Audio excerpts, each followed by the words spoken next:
Good evening, everyone. Am I audible? Please let me know. Am I audible? Yes. So let us start this session. Let me share my screen.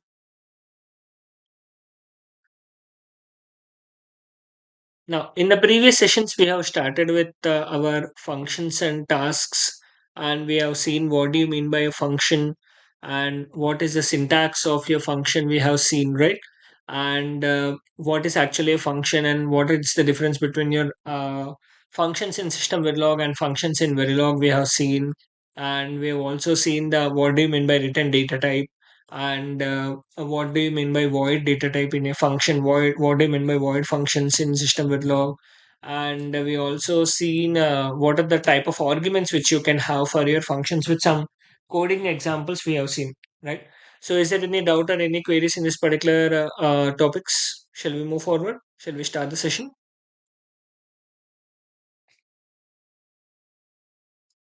Okay, that's great. So that is what we have discussed so far. Okay, now in this particular session, we are going to discuss something more important and little bit confusing topic that we will try to understand in a clear way. Okay.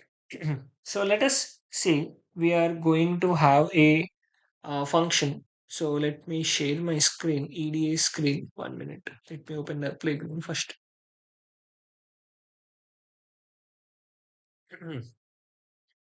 Let me open it.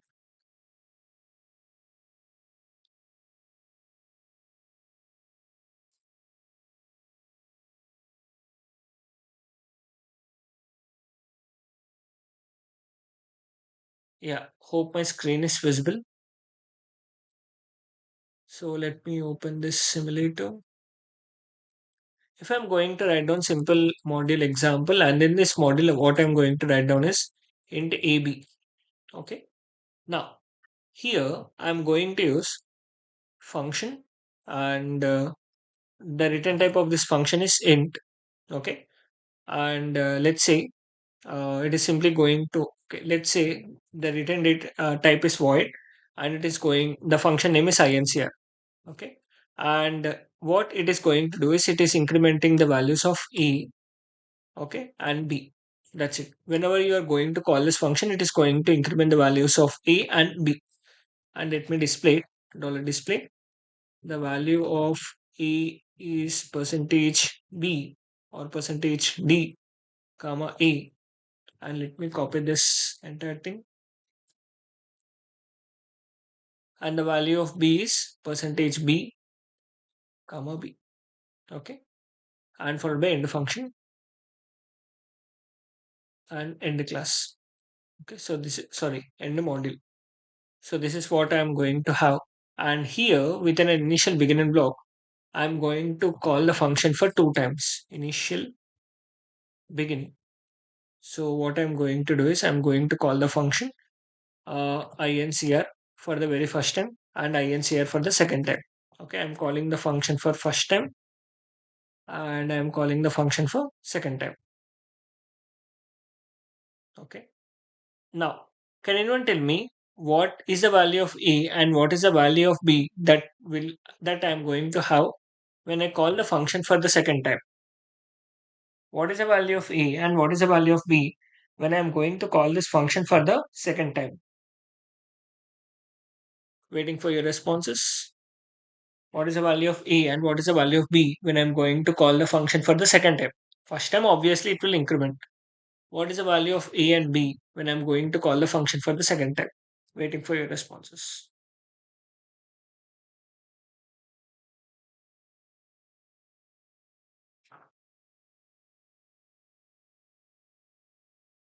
This is my code, simple code, int a comma b, a plus plus b plus plus, dollar display the value of a, value of b, and within an initial beginning block, I'm calling this function. So what will be the values of a and b that will be displayed when I'm going to call the function for the second time? Okay, let me remind. No space.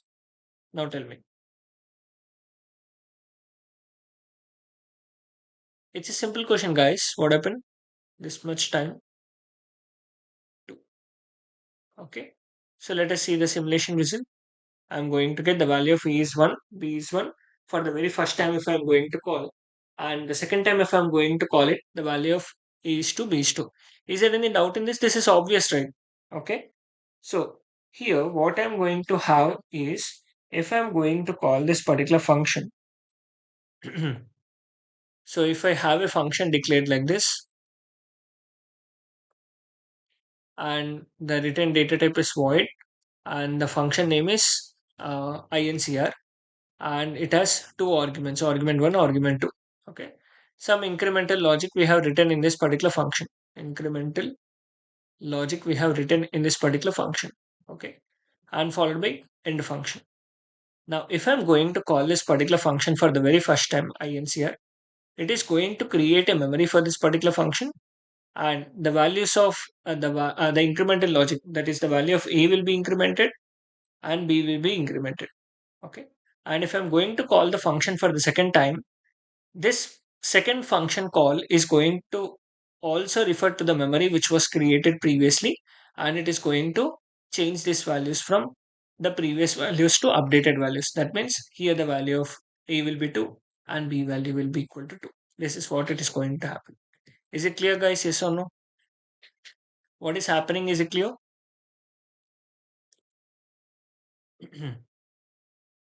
Okay.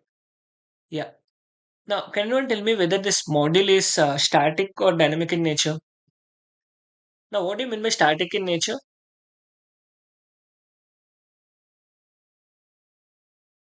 What do you mean by static in nature? Anyone knows?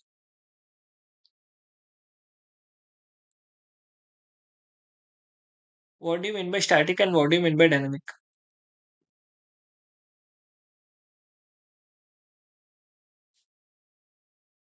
Basically, module is static in nature. That means the memory will be created whenever we are running our particular module. Okay. So during a time t is equal to 0 itself, your memory will be created. Okay. So for the module, your memory will be created at time t is equal to 0 only. And it is going to refer to the same memory whenever you are going to run it. But here, if you're going to use your functions inside your module, when they are declared inside your modules, they behave as static functions. Okay. That means whenever you're going to call the function, for every time it is going to refer to the same memory which was created. Okay. Now, so let's use one keyword which is known as automatic. Okay. So let's say if I'm going to use a keyword which is known as automatic, let us use it. So function automatic void incr. Let me run it. Let us see what are we going to get.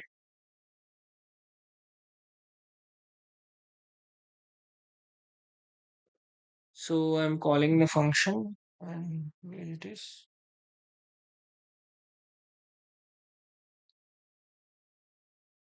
Okay, let me declare the variables inside my function and let us check it out.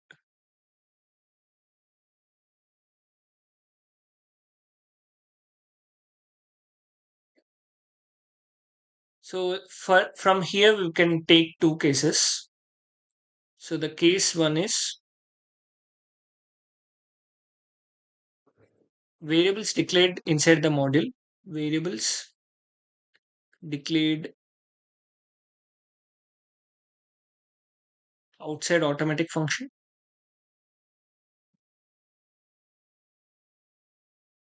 that is inside a module, in a module. This is case one. Okay.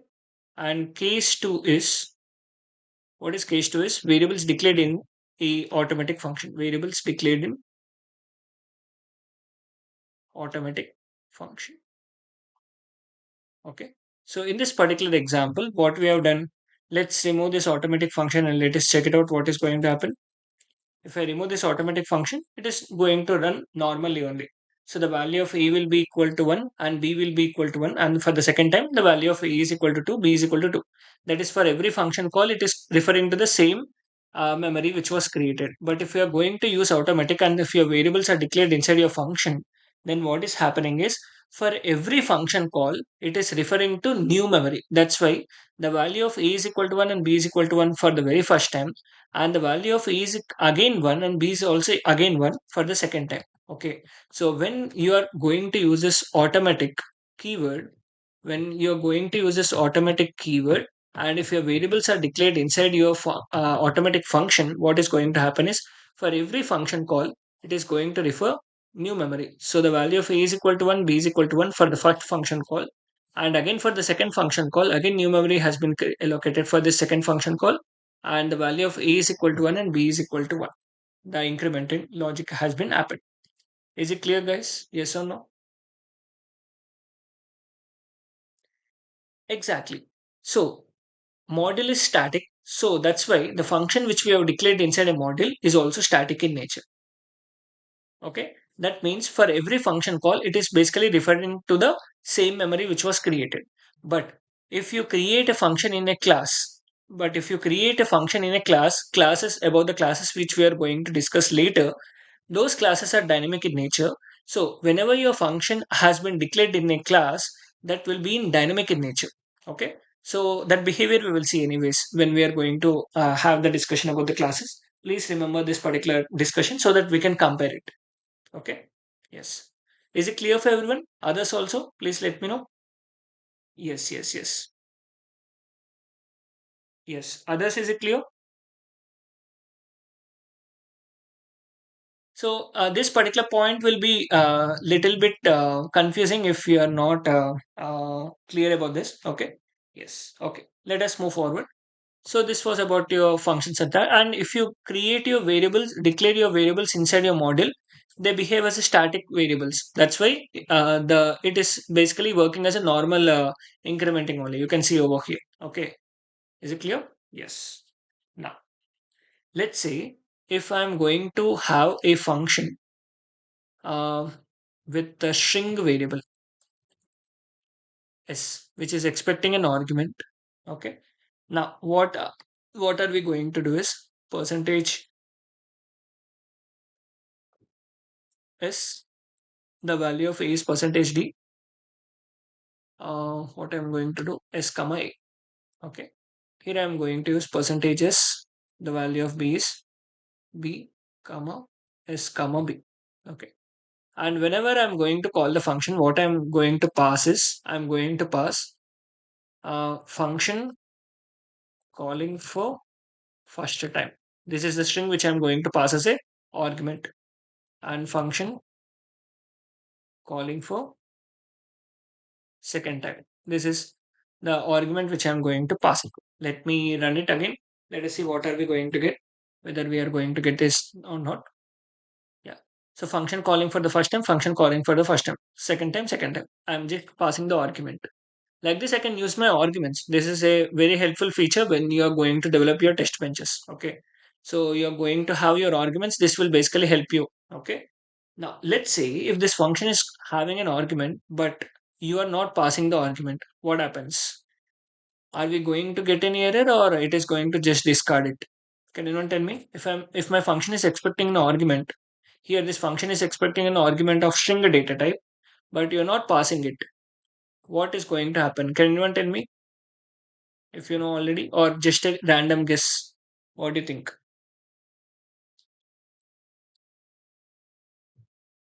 If my function is going to have an argument, but I'm not going to pass it, what is going to happen? What do you think? Exactly. You're going to get error. Let us see what is that we are going to get. So INCR declaration, okay, unspecified argument is used for an argument that does not have a default value s. Okay, so basically you're going to get an error because since your function is expecting an argument but you're not passing any argument, you're going to get error. Okay, now so there is something known as default arguments. Okay, so if you are having default arguments, that means if you don't pass the arguments when you're going to call your function, then also there is no uh, error in it. Okay, so the default argument is, let's say, uh, first is my default argument value. Okay, this is the argument value which I'm going to have. Let us see what is now going to happen. I'm not passing any argument, then nothing is going to happen because we have already specified the default argument. Even if you are going to call the function and not pass any particular argument, there is no error in that because you have already created a default argument. Is it clear, guys? So this was about your default arguments. Yes. I hope this and all are clear. Yes, no? Great. Okay. Now, so if we are going to call a function and if we want to pass some values, so basically we can pass the values by three methods. One is pass by value, and not only in functions, it is also same in the tasks also. Okay. Pass by value, pass by name, and pass by reference. So we have three ways for passing the arguments to your function. One is pass by value, pass by name, pass by reference.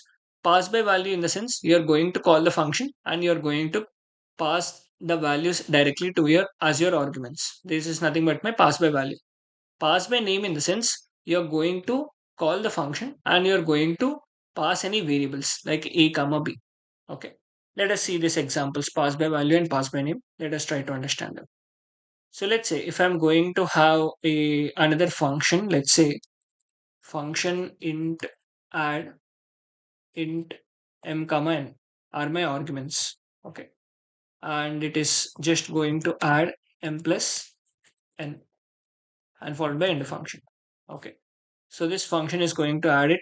Now what I'm going to do is I'm going to call this function add and I'm going to pass the values of a and b, a comma b. So this is nothing but my pass by value. Sorry, pass by name. This method is known as pass by name, or I can also say as pass by variable. Any name you can give. You're not passing the values directly, but you are passing the variables. Okay. Let us take one more argument as result that I'm going to store it over here. Result is equal to add of a comma b. Okay. If I'm directly going to pass the value, it is known as pass by value. Arguments passing by value. Okay. Let us display the result also. Dollar display the value of result is percentage d comma result. What is that we are going to have? Let us check it out. So the value of result is basically 4 because the last updated value of A is 2 and the last updated value of B is 2 because you're calling the function for 2 times, right? So the value of A is updated to 2 and the value of B is updated to 2 and the result is now 4. Is it clear, guys? Now this is obvious. So this is already obvious. Now let's say if I'm going to have what I can do. Okay, let me in this particular function let me just display the values of m and n,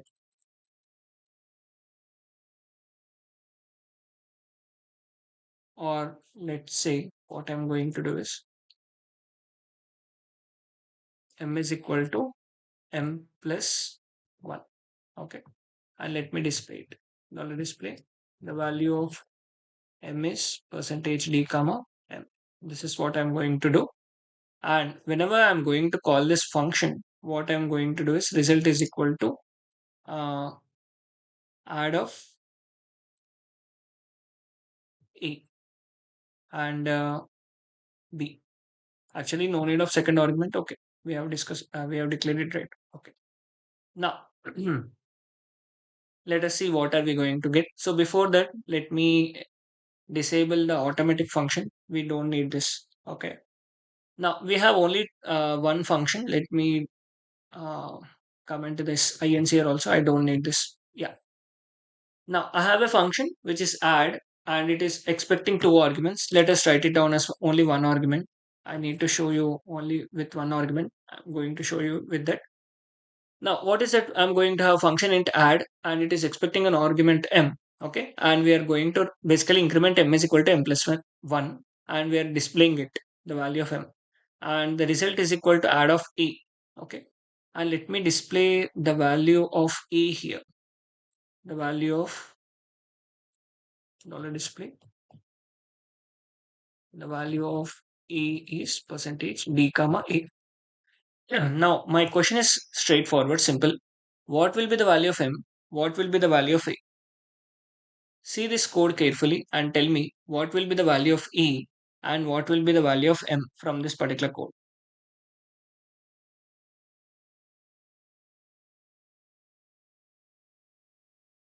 From this particular code, what will be the value of E and what will be the value of M? It's very simple question. M is equal to 1, A is equal to 0. Okay. Okay, I got two responses. What will be the value of M and what will be the value of A? This is my code. Everything I've commented. Okay. Only this one function is present. Now tell me. A is equal to 0, M is equal to 1. Okay, 1, 2, 3 responses I got out of 28. Okay, what about others? Any guess? Just give it a try.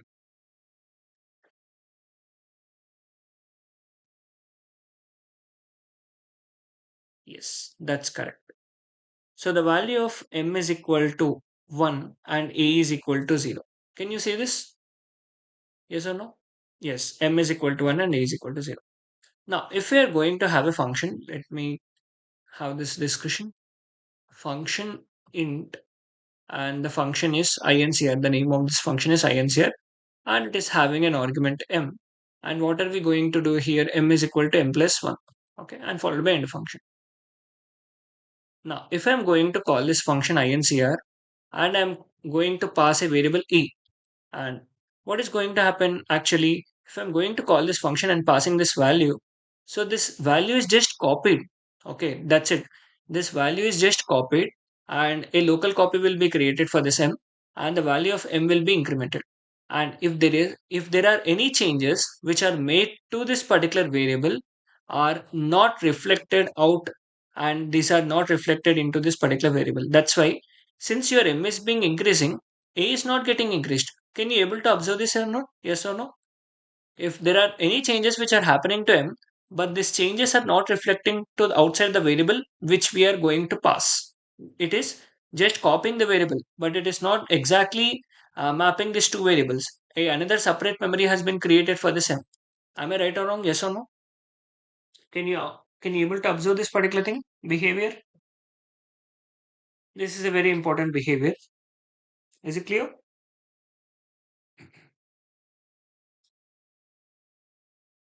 Yes. And if you cannot able to understand, please let me know so that I can explain one more time. Is it clear? Okay. Two responses I got. Okay. I hope others also it is clear, right? Now, let's say if I'm going to use some keyword which is known as ref. So if I want to use a ref keyword, I need to use my automatic keyword. Okay. Automatic ref int m. Okay. Now let me run this and let us see what I'm going to have. If you want to use ref keyword, you need to have automatic keyword. Okay. So what is that I'm going to have? So the any changes which are made to this particular variable m, those are being reflected outside the a. Can you able to see this or not? Yes or no? So if I'm going to use this particular ref keyword, then whatever the variable which I'm going to pass as an argument, that particular variable and the argument are going to have the same memory. If there are any changes which are going to happen to this particular variable are reflected to this variable also. You can see over here in the compilation, the value of m is equal to 1 and the value of a is also equal to 1. Is it clear, guys? Yes, exactly. It is mandatory. Not because of creating another memory. It has some other rule. We need to once check it in the LRM. Okay.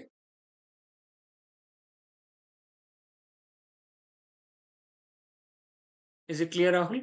Yeah.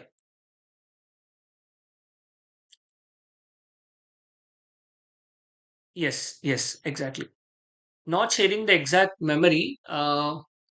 We don't know exactly what is the internal behavior which is going to happen. But what we can say is whatever the changes which are done to this M that are being reflected to the outside variable that we are going to pass as an argument. Okay. Yes. So that was about your pass by value, pass by name, and pass by reference. Okay. So function arguments passing by name, passing by value, and passing by reference, and followed by automatic functions. Since we have discussed this particular things, now we will, in our next session, we will go to our associative arrays built-in functions and we will review them so that you will get a clear idea about what actually those functions are doing. Okay. Those particular concepts will be very interesting, like understanding those particular built-in functions after learning these functions will give you a clear cut idea about what is actually happening, right? Yes, so that we will start tomorrow. Yes, so that's about this particular session. If you have any queries or any other doubts you wanted to discuss with me, you can stay and discuss.